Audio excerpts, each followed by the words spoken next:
We are just after the second night. It's early in the morning, and it was actually quite a tough day for sailing Poland, because we ran out of breeze yesterday first after being leading for the Strait of Gibraltar. We always knew that was going to happen, and then the thing what was happening that Axel, Mipuri and ourselves were within half a mile of each other.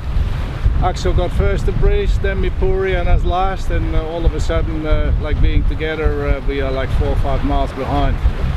Said that, there's still a long way to go. There's probably like 170 miles totally to go.